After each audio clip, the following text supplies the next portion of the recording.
Okay, thank you, everyone. So, I good morning and good afternoon and good evening to everyone, our esteemed statisticians, data enthusiasts, colleagues from the National Statistics Office, and valued partners.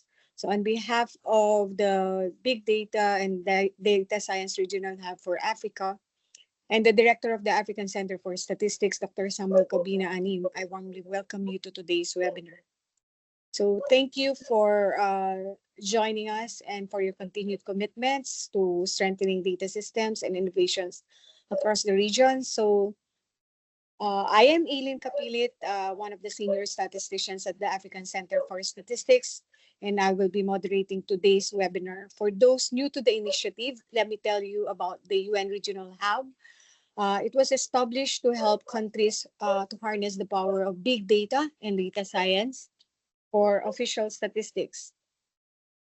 Recognizing the importance of this big data in the SDG era, the government of Rwanda offered to host the UN Big Data and Data Science Regional Hub for Africa uh, of the UN Global Platform, joining other hubs in Brazil, China, and UAE.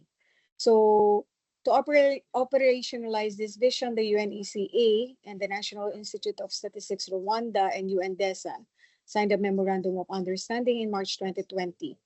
The Regional Hub for Africa was formally launched in February 2023 and has since become a cornerstone for supporting African NSOs in modernizing the production and promoting evidence-based decision-making. Together with partners, the UN Regional Hub for Africa has delivered a wide range of activities. Over the past year, we already hosted at least 11 webinars, 2 regional workshops, and a UN Datathon satellite event in Kigali. Topics have included mobile phone data, earth observation for agricultural stat, training tools, and post-enumeration survey coding. So for this year, I think some of you may already be aware, and Clapton is one of the products of this project. The Hub has launched a Data Science Champions Network for African NSOs. And we also introduced a quarterly newsletter. We are also conducting a second regional needs assessment survey to better understand the country's progress and identify areas that needs further support in big data and data innovation from the hub. One of the key avenues for ongoing learning is this monthly webinar series. So this has been identified by our steering committee as a vital space for knowledge sharing. This session allows us to explore emerging technologies, share country experiences, and reflect on both the opportunities and challenges on data innovations. So in today's webinar, we're very lucky to have Mr. Clapton Munangeria, the Labor Statistics Manager for ZimStat. And today her presentation will focus on automating occupation coding for labor for surveys, a topic that I know is central to improving the efficiency and accuracy in statistical cooperations. So without further ado, I would like to welcome Mr. Clapton Mongera. And as we begin, I encourage everyone to actively engage and please share your questions or comments in the chat box or raise your hand during the Q&A. And in the meantime, please allow us give a round of applause virtually to our dear presenter, Mr. Clapton Monongera. And Clapton, you have 25 minutes to make your presentation. Thank you very much and welcome everyone to this webinar series of the Regional Hub. Clapton, over to you. Thank you, Eileen. Thank you for the warm introduction and a good morning, good afternoon, and good evening to all the participants that are tuned in to this webinar. Apologies for the glitches earlier on. I've also turned off my camera so that I can increase the bandwidth capabilities. But all the same, it has been said, I'm going to be presenting on the automating of occupation coding using the international standard classification of occupations in the context of Zimbabwe, in the Zimbabwe National Statistics Agency, to be specific. So we want to also acknowledge the assistance that we got, technical assistance from the UK Office of National Statistics in developing this tool. Now, my presentation will have 6 components. That is the inputs, pre-processing, automatic coding, that is the occupation coder, quality checks, outputs, and decision support. So basically, this is the flow diagram that we follow when we are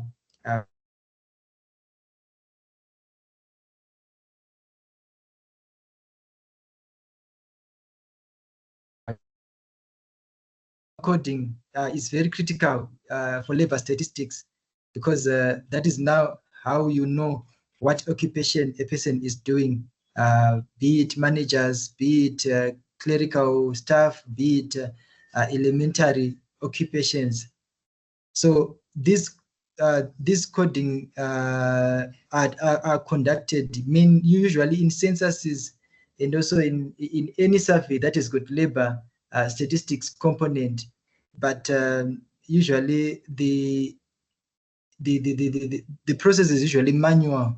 In the ZimStat, the enumerators or our field officers they code manually, and the data cleaning team also used it to verify manually if the code that was suggested by the enumerator in the field was correct.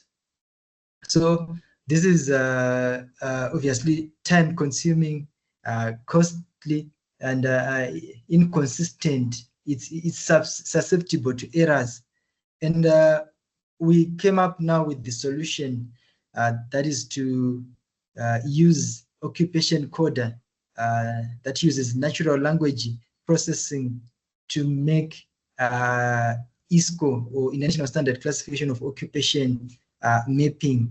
So the tool that we are going to be using is a Python-based tool, which is called the occupation coder, as it were.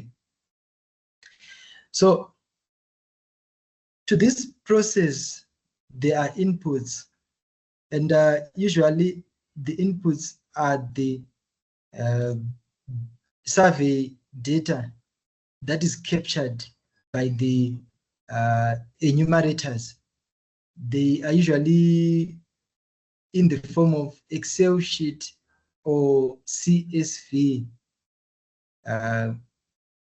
format. And for one to code the data, the tool requires job titles. What type of job do you do? Are you a teacher? Are you a nurse? Are you a doctor? Are you an accountant? Manual codes, they also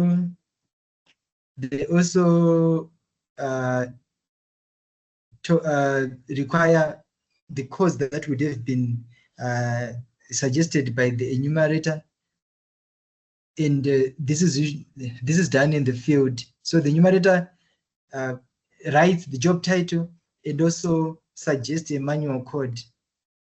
They also explain in brief the duties that the person would be doing. For example, if I'm a police officer, they just write maintaining law and order. If I'm a farmer, they say growing tobacco, and so forth. And also, if possible, they can put the industry description. That is, what industry is it?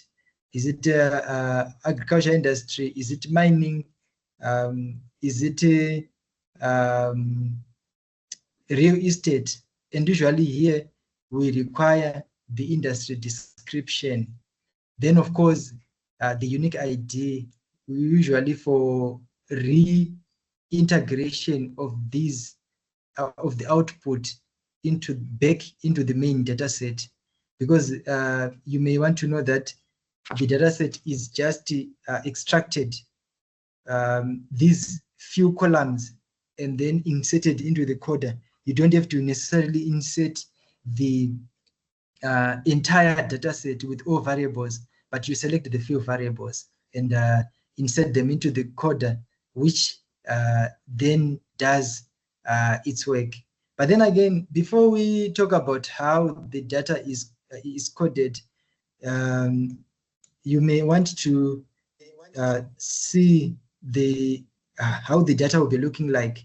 So we've got the ID here, we've got the job title, we've got the job description, the job sector, and the manual code. This is the manual code that the enumerator would have suggested in the field.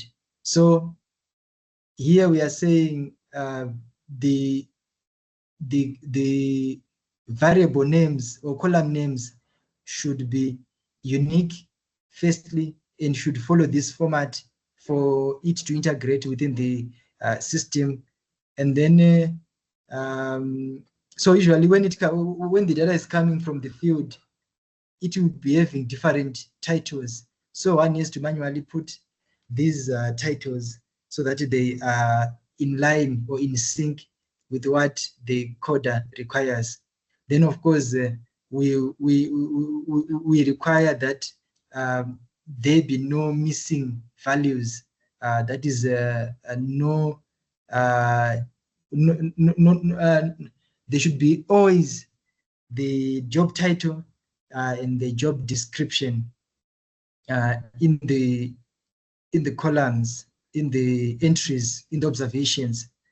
Then the code as well, the ISCO code should also be there so that we are able to code. So for example, this one is actually an extract from the data to say, an example to say, farm laborer, that is the title. Then the farm laborer is the description, then tobacco farming, then the code is 9211. Poultry farmer is the title. Then what does poultry farmer do? They raise and sell poultry. And then raising and selling of poultry is the job sector. Then the is 6122. So here, obviously, one can tell that the enumerators you have got different way of writing their descriptions. In other words, the data is noisy and sometimes inconsistent. But then again, you can see that, for example, chainsaw operator, they do cut trees, and the job sector is forestry, plantations. So some are in line with these headings, and some might not fit perfectly with the headings. But then again, they should be put in this format. So after pre-processing the data, then comes the magic of the automatic coding, which is the occupational coder, where we have got a tool within the occupational coder framework, which is called the SOC coder, standard occupational coder. In this one, uses machine learning. In particular, it uses the natural language processing. So in it does similarity. It uses text similarity and machine learning to map job titles and descriptions to ISCO codes, and it generates top 3 predictions for each occupation, and provides confidence scores for each prediction. So here, by confidence scores, we are saying how confident is the machine in the prediction that it would have produced. So the core approach to this is to do with string similarity and embeddings, where we are saying it compares free text that is enumerator captured descriptions, enumerator captured titles, enumerator captured job sector, and also the title, and it compares them with the industry descriptions that are there in the standard international standard classification of occupation. So this is a standard classification which is was established by the ILO, and the code now takes the descriptions and compares it using the natural language processing. Then the so-called component it then applies machine learning classifiers that are trained on labeled occupation data. And like I said, here we're talking about the natural language processing, where we are using libraries like the scikit, the fuzzWAS, the rapidfuzz, the scipy, NLTK, and so forth to come up with this natural language processing model. So in terms of workflow, firstly, you specify the input file and the sheet name as has been explained. Yeah. So what we did for ease of use, we separated the workflow code or the actual engine behind the coding from the interface to make it user friendly, because we understand that not all people would like to see the codes, bare codes. So we sort of masked the codes and separated them from the interface, user interface. So the user will have a more friendlier interface where they'll be asked to specify the file name and the sheet name. Then after that, they then define the column names to say we have got job titles, we've got manual codes, and so forth. And then the user will have to choose the coding scheme. So to those who are going to access this tool, you see that it was also meant to code ISCO, that is International Standard International Standard Industrial Classification of all economic activities. But then again, for the purpose of this presentation, it's ISCO that you're talking about. So you have to choose the coding scheme. Otherwise, if you put ISCO here, it will be a different classification altogether. But for the purpose of this presentation, we only talk about the ISCO. Now, you then run the workflow, then the output comes out. Usually it is saved within a specified folder called the outputs folder. So the input folder is another folder. The output folder is also another folder, but the format will be maintained. If you insert an Excel file, it will also bring out an Excel file. And also if you put a CSV file, it will bring out, it will still bring out an Excel file in the outputs. So what will be the outputs like? So the outputs will be more of the original that you'd have inserted. So it will give you back the job title that you have inserted. It will give you back the tasks or duties that you have inserted or input. It will also give you the sector that was manually coded by the enumerator. Then on top of that, it will also give you the predictions to say, even though the manual enumerator code was this, I suggest this. So it will give you a suggestion. Sometimes they match, sometimes they do not match, but they are within range, and sometimes they are totally different altogether. And also it gives you the description from the standard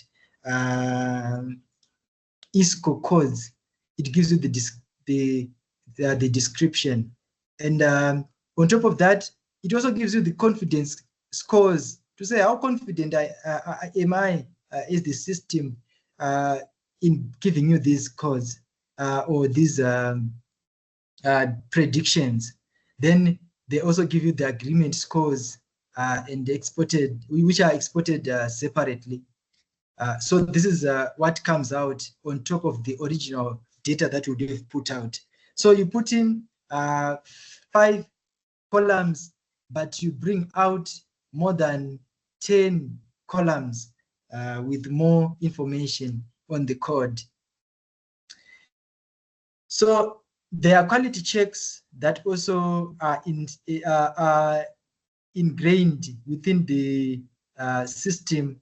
For example, the agreement scores where the where predictions match manual code are also given. The exact matches versus partial matches, we call them top 1, top 2, and also top 3. We also have the function code not found in scheme, where there are times when the code that would have been put by the enumerator does not exist within the usual or the standard coding. Then we also have the support for manual verification and feedback loop. It can also take feedback and manual verification in case you are not convinced with the outcome. So the output will come out like this. There will be top one. For top one, we are saying the system has got a high confidence. It's actually perfect or close to perfect match. And the recommendation is that on these ones, you may not do anything to them. You may have to adopt them as they are. Then the top 2, it means it's moderate confidence, but you may have to quickly check to see what the code in the prediction are like. And also the top 3, they are saying there's very low confidence, and this one requires a detailed review. So these ones are the ones that you may have to look into. And in this, I must highlight that it allows for human in loop working arrangement, where it does not exclude humans, but it complements human effort or human judgment. Then,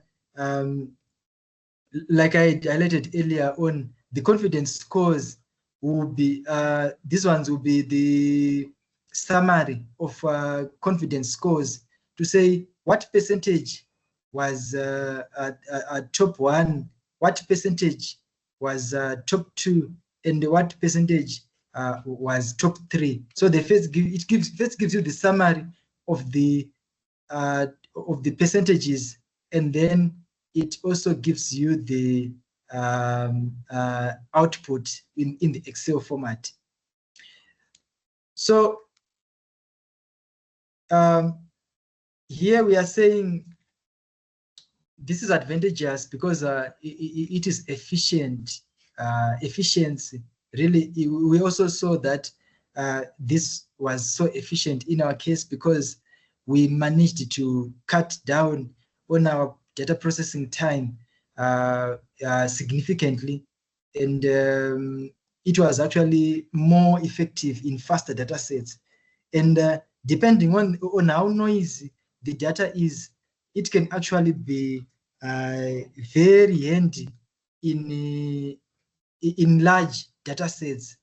We are talking of excess of 100,000 records or so, which is something that may be difficult for individuals to code or verify manually. But this tool is very efficient, even for the population and housing census data, which is in its millions. this tool can handle them effectively. And actually, the more the data set, the merrier, because like I said, it's machine learning. So it will be able to learn more on the semantic style of the enumerators and common patterns and common occupations that are there. Also, it reduces subjectivity of manual coding, and also it improves scalability. That is, like I highlighted, it handles large surveys with ease, and there is transparency in coding, and especially with the use of confidence scores. It aids in decision in the coding decisions. Then, of course, the tool has got its own weaknesses, and the first weakness is that it can only code in English. Of course, it can tolerate minor spelling mistakes or near spelling misses, but if the spelling is way off or is in another language, like in Zimbabwe, we've got vernacular, we've got Isindebele, we've got Shona. If someone calls in those languages, it cannot pick. So for those rare jobs which do not have an English equivalence, the enumerator will have to make sure that they code the duties or tasks that are involved accurately, so that it can rely on the tasks, and this has to be done in English. So that's the one of the drawbacks. But of course, also it depends on the input text. If the text is vague, for example, someone just writes farm laborer, then on the description farm laborer, without specifying the tasks that the person is doing, it may find it difficult to code. So they should be clean data. So in other words, it depends on the data that the enumerators or the field officers are putting into the system. If the enumerators are putting quality data, it also codes. You also find a high degree of perfect matches. But if the codes are not of quality, then and also if the typos are way off, then it means it will not be able to pick. Then, of course, the language domain limitations. For example, the local terms now, like I had highlighted, that there are some rare jobs which you need to, which may not have the English equivalence in them. Then the validation is still required when there are ambiguous cases, and this might still take the experts to verify the cases. Then and the last drawback is the issue of the initial setup. It actually requires coding scheme dictionaries, and if you are to apply it to other NSOs, it can work well, but it will have to be trained with the local data and with the local context, so that it can be able to understand the common jobs, the common occupations that are within that particular NSO or that are in that particular country, as it were. But it can handle well adoption. It can be adopted in any context, provided they are trained well. So as an example, the enumerator might have put maize farm worker as my job title, okay? And the code that they put is 9211. Now, 9211 is the crop farm laborers in the ISCO manual.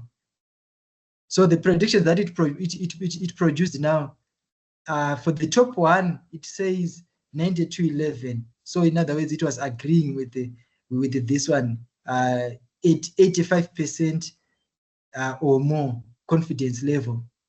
Then the top two, it also says 61.11, which is field crop growers. So this one technically is correct, but then again, it is a little bit off the mark when compared to the crop farm laborers, because this one is more direct. So it gives this as an alternative at 72% of confidence. Then top three, it says 92.12, and here it suggests the code for livestock farm laborers. So here it's saying this is the suggestion, the third suggestion, at 60% level of confidence. But then again, in this case where the first match matches the manual code, this will be called the perfect match. And this is the code that I said there will be no need for the enumerator to do further cleaning or further evaluation of the code, because it would have matched. But if it was another case where there was no, the top match is different from the one that was suggested by the enumerator in the field, then there might be need for a physical match. And the number or the quantum of those that will be top matches, like I said, will depend on the enumerator's ability to describe well the code in English, and also, I mean, to describe well the codes, to describe well the title, the tasks, and also the sectors, and also the ability to put or insert the correct code. So this is how the coding goes in terms of occupational coding. Now, in conclusion, we are saying the occupation coder package is actually a practical tool for labor statistics, especially the coding of occupations, as labor statistics depend on the occupations for disaggregations and also analysis, and also in compliance with the stakeholder requirements. And it also enhances speed and quality of coding processes. So this one is something that we have realized here at ZimStat. Our data processing time was significantly cut, because this is different from the eyeball processing, where you've got an Excel and you're trying to verify each entry. This one is a game changer, if I may put it that way. Then it is also best used in a human in the loop system. Like I highlighted, we cannot eliminate humans totally from this system, but they have to be working together. They have to be complementary to each other. You cannot do without another one. Then, of course, there is the future. Now we are working on the ability for it to accommodate other languages, multilingual support, because of the reason that I've given before. There is need for it to be able to also understand and appreciate vernacular languages, and also other languages that are not English. And also, in addition to that, we are envisaging that this tool may also be able to accommodate, let me say, way off typographical errors, which are which are not near misses or near spelling misses or just misspellings and so forth. It should be able to accommodate way of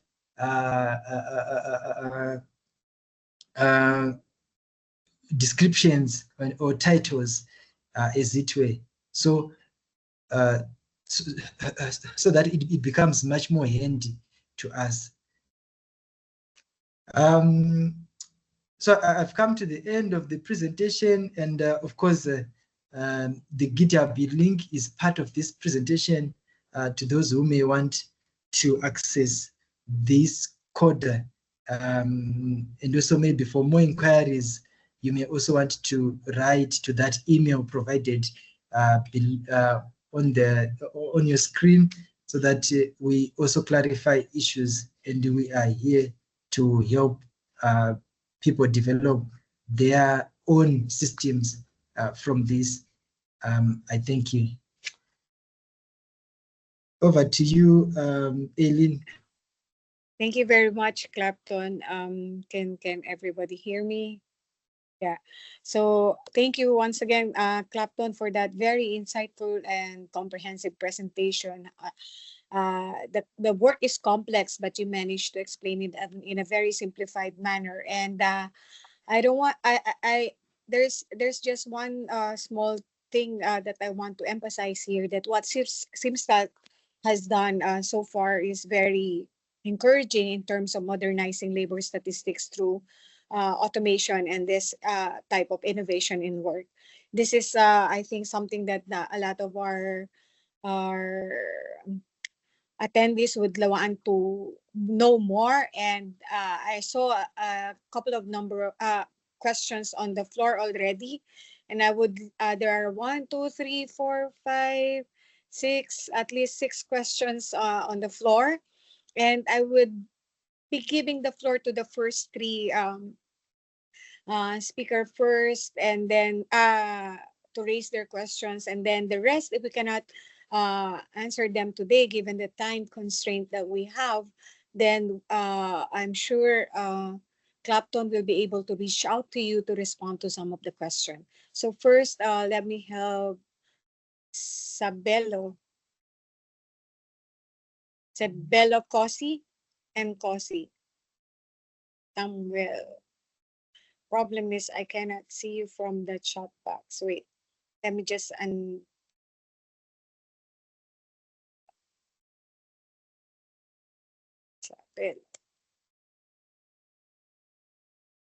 okay. Please go ahead. You have the floor, Isabello.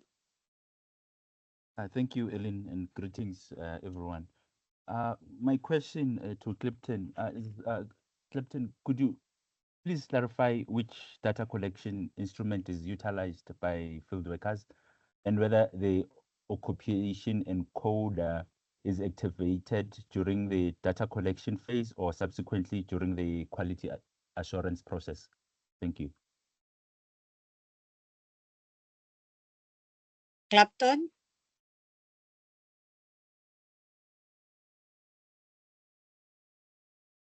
Clapton, the question is more on what data collection instrument do field workers use during the data collection process, and is it real time? That's basically the summary of the question. Is it correct, Isabello? Thank you. I can see that the co-author of Clapton is also here. So if you want to fill in also, please raise your hand. Thank you. And for those of you who may have questions, please raise your hands. Thank you. Clapton? Hello, I'm here. I'm back. I'd been, I'd lost you. Now can you hear me?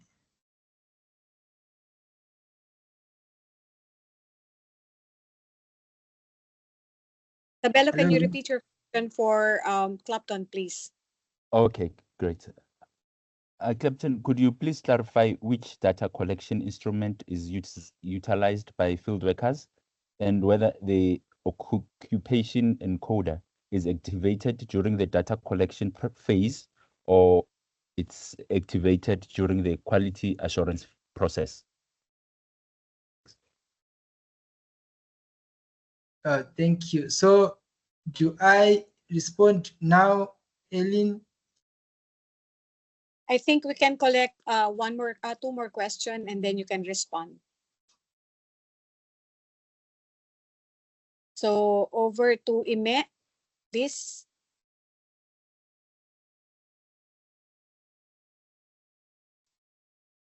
Good morning, all.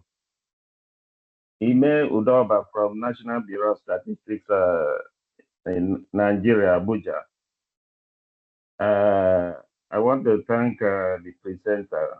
From the presentation, I've been able to learn a lot, most especially concerning the automated occupation coding, that it can reduce manual errors, increase efficiency, and inform labor market policies, thus reducing the workload for human coders and improve response times. Now, there are challenges and limitations on implementing this automated occupation coding system. That has to do with the local language. Some of the products, what we have here, do not have English way of presenting it. So I want to ask, what are the effective machine learning algorithms for occupation coding that can be used for this local language? The items that they need to express in local language. Over.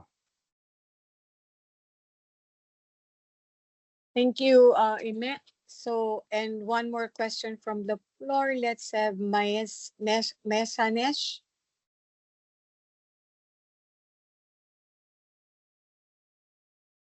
Go ahead, please. Okay, good morning, all of you. Thank you. It was a really nice presentation. Thank you, Clapton, for that. My questions are two. One is what I didn't get, or maybe I. Where did they get the enumerators that suggested by the code that suggested by enumerators? Are they random numbers they will assign, or do they have a list of codes to be read right? The second question is, I didn't hear any spatial component. It was great if the coordinate of the levers were collected to see the pattern of levers and any analysis to do. That are my questions. Thank you. Thank you, Mesa. I think, Clapton, we have three questions, and one of them is more on when it was, the first one relates to the timing on when the quality check is, and whether it is being conducted at the quality check or during the data collection processes. The second is more has to do on how the machine language is adapting or capturing the local languages or regional languages. And the third relates to the number of, on how the numbers are assigned, whether it's random or there's a set or list that is already preset. Over to you, Clapton, please. Thank you, Eileen. And also, I want to thank the people who have asked the questions. It shows a great interaction. So firstly, the issue of data collection instrument used, we use the standard labor force survey questionnaire, for example, in the CAPI, computer-assisted personal interviewing application that we then collect in the server. So this tool is implemented or is used during the data cleaning phase. The data cleaning phase, mainly to verify and also to predict based on what the enumerators would have captured during the field. As you may know that during the field there is pressure, the enumerators might not code correctly due to the circumstances that will be prevailing, but if they can be able to put in the code, the title, the two can code. Then regarding local language, yeah, this is what we are working towards, especially accommodating such languages. There is a scope, though, for some well-known languages like Kiswahili or Zulu and so forth, which can be, but this one will need an online, in a web-based part of this application. But then again, this one is an offline tool, so it cannot do that for now. But we are working towards that, and we will be able to make sure that we are able to come up with the local language component to this. Then regarding the codes, yes, thank you for that. Like I said, we use CAPI in our censuses, in our surveys. So within the CAPI, there is the ISCO. There is the ISCO within the CAPI. And that is when now the enumerator will type keywords. So if the enumerator types keywords, it will bring out the code. For example, if the enumerator types secondary school teacher or primary school teacher, it will then give you the code. So that is the code now that we'll be comparing against when we are now doing the data cleaning. Yes, so that is how the enumerators find the codes. It's not random numbers. They actually selected them from the installed ISCO within their CAPI systems, within their tablets, in their gadgets that they'll be using. I submit. Thank you, Clapton. We still have time, and if it's okay for the group, we can extend maybe for 10 minutes, just to entertain additional question from the floor. We'll have I'm allowing Pina Pro. Please go ahead. And I cannot see your face. Prosper of NISR. And then we'll have, please go ahead, Prosper. Prosper, can you hear me?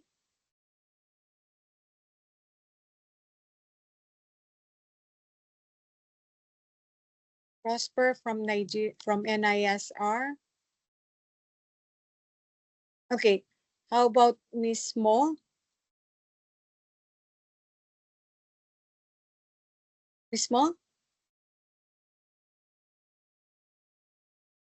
Okay, just to keep the ball rolling, I don't think they are here. Can you hear me, Clapton?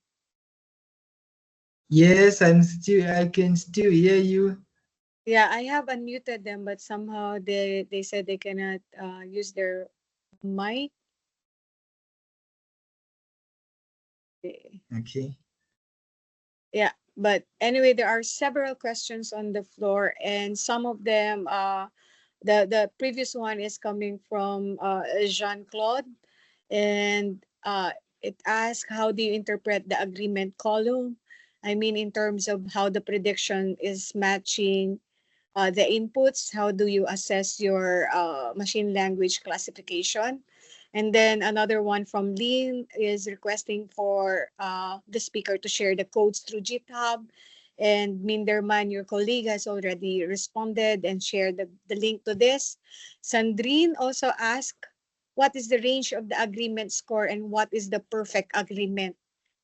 I think and related to this, there were also some questions on what is the confidence score used to identify top 1, 2, 3 match. And I guess if you can respond to this question, Clapton, and the rest, I think it would be good to incorporate it in the blog that you're preparing. Please, Clapton, go ahead.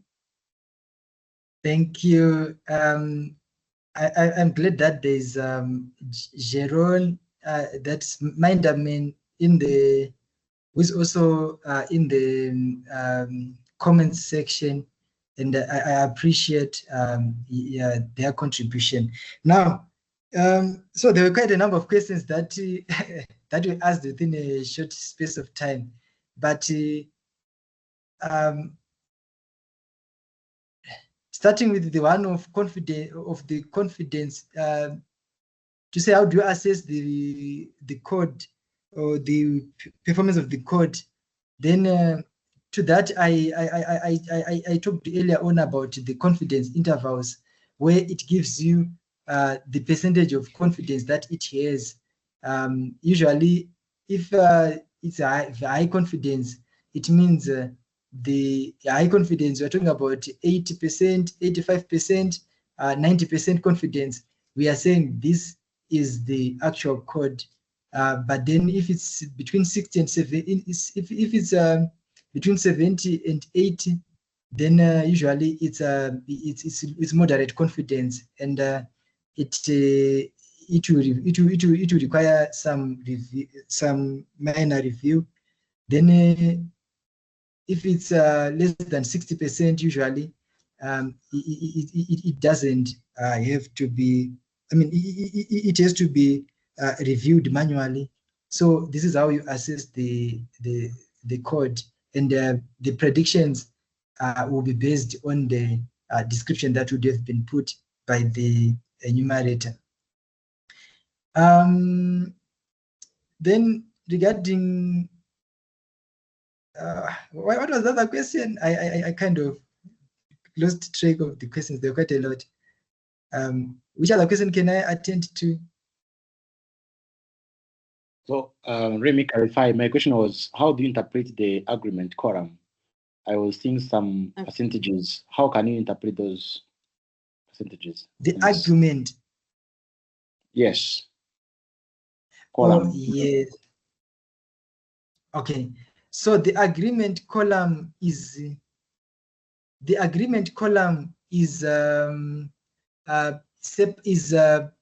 provided separately from the output.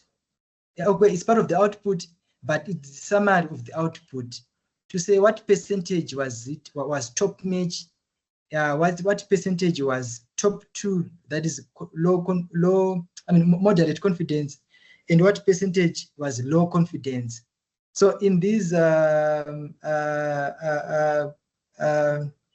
are more like percentages that of the entries that were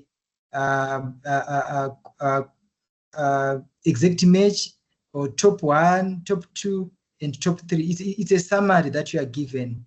Then the output itself is given within an Excel file, like I highlighted. Thank you. How do you assess your model?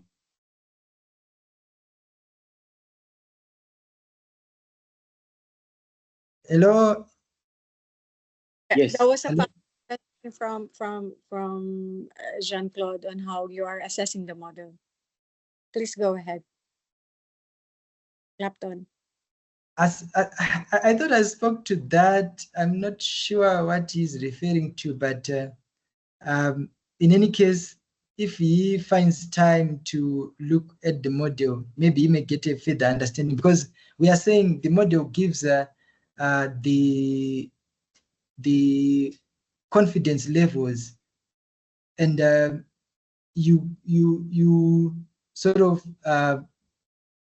if it's an exact image, then it means you do not have to do anything about it.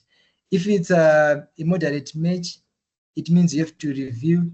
And if it's not a match, then you may have to recode manually. But maybe you are referring to the F1 scores, to the recall accuracy of the Yes. model. Yes, yes. Oh, okay. No, thank you. Now, those ones were done whilst the model was being developed. Yes. So those standard metrics apply.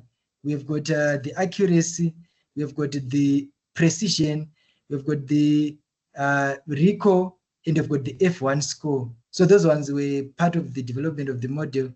But once the model was developed, then we rely on the confidence scores, as it were. Thank you. So we can take 2 more questions. I have Ma Soliman and Prosper. You can on your turn on your mic, please. Ma Soliman, is that an old hand? Do you want, or how Yes, about can you hear me? yes, please go ahead. Thank you. Thanks. So sorry for the first time my mic was not working well, but now I think you can hear me. My question is this. So I am asking Clapton to tell us the tool you developed to automate the classification code. Is it used by enumerators or people on the headquarters in the cleaning process? Thank you.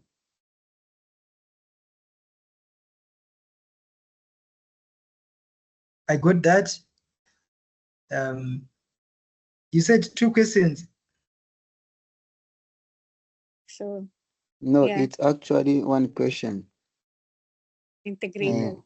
I am asking if the tool you have developed, is it used by enumerators on the field when they are collecting data, or is it used by people on the headquarters in cleaning process? Yeah, thank you. I heard you. I heard you. Thank you. So should I reply, Ellen? Please go ahead, Clapton. Yes. So the tool is mainly used by the data cleaning team, which is equivalent to what you were referring to as the headquarters, as you put it. So within the CAPI system, there is an ISCO code code manual that if an enumerator types a keyword, then the code will pop out. So it is that code that is selected by the enumerator in the field, as well as the description that the enumerator would have put, that then are used by the data cleaning team or the person at the headquarters, as you put them, to then clean the data or verify the codes. So in other words, I'm saying the enumerators are not the ones who use this tool for now, but it is the data cleaning team that does use these tools. I submit. Thank you, Clapton. There are still several questions on the floor, and I think what we can do is to ensure that your questions, we're collecting them in the chat box, and I've already copied everything, so that we at this stage would like to probably have first, I invite everyone to please turn on your cameras if you can. Please, especially Clapton, let's have a group photo. Yes. Everyone, can you turn on your camera?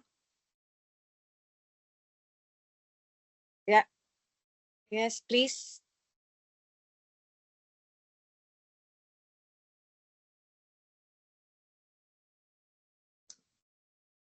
So we can turn on the camera for more people.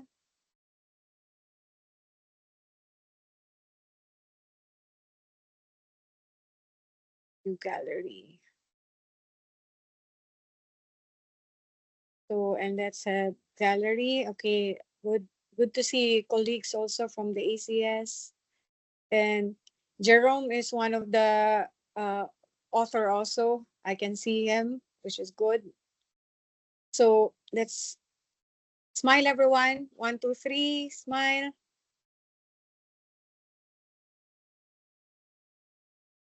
Smile some more. Doing a screenshot. Sharing it in the chat box. Then we have 6 groups of photos.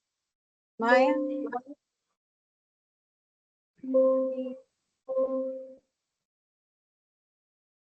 Others may also help me do a screenshot. Okay. Smile. Third group. Okay, good. I can see now. I can see you now, Rachel.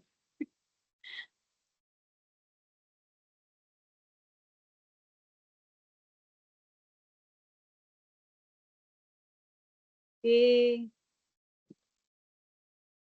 Group 4.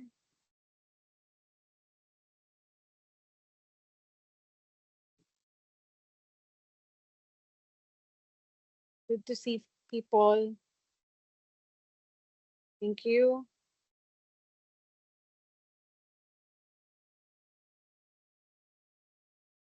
One more, bear with us.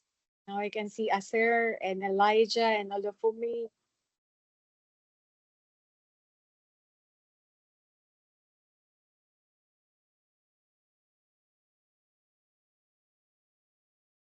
And the last group. Problem with camera. Yeah, I know. Sorry. I cannot have more. Yeah. Okay.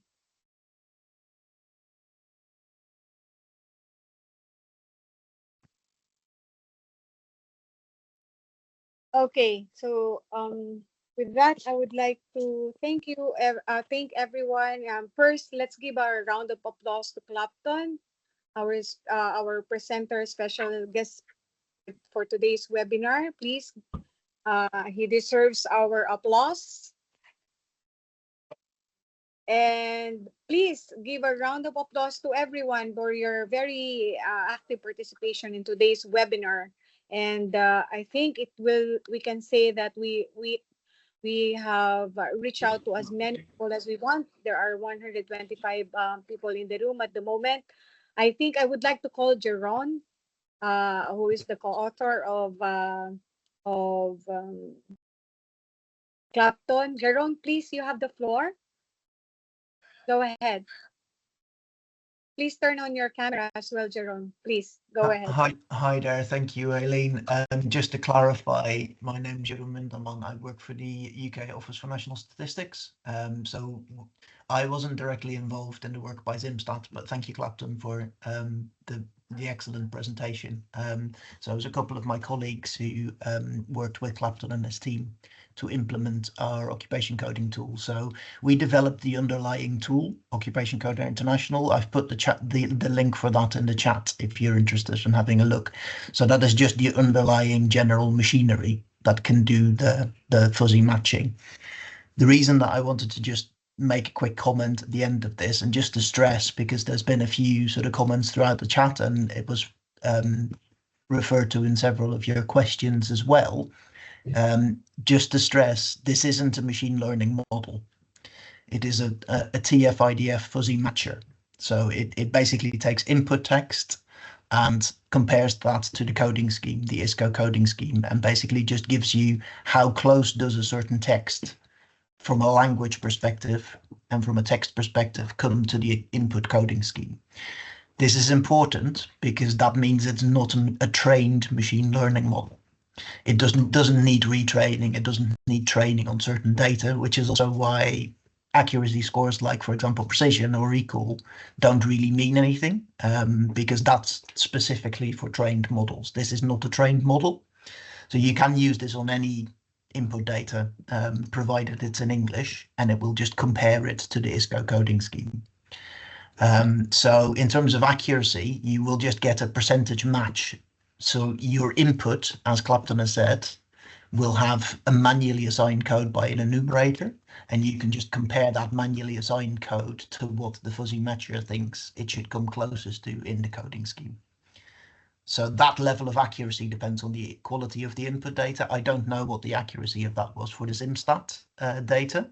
I can't comment on that because I don't know. But in general terms, on our test data, we get between 30 and 50% match with what the enumerators thinks the code should be. So that's just a comment on the general functioning. I'll repaste the link to the general occupation coder tool in the chat in a second as well.